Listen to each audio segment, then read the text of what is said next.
புனிதர் ஜனவரி 12 புனித மார்ட்டினா 3ஆம் நூற்றாண்டு. இவர் ரோமையை சார்ந்தவர். இவரது தந்தை கான்சல் என்பவர் ஆவார்.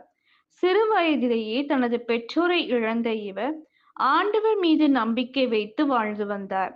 அதே நேரத்தில் இவர் தன்னிடம் இருந்ததை இல்லாதவர்களுக்கு கொடுத்தார். இவரது காலத்தில் ரோமையை அலெக்சாண்டர் செவரஸ் என்பவன் ஆட்சி செய்து வந்தான். அவன் கிறிஸ்தவர்களை பிடித்து பலவாறாக சித்திரவதை செய்து கொன்றான்.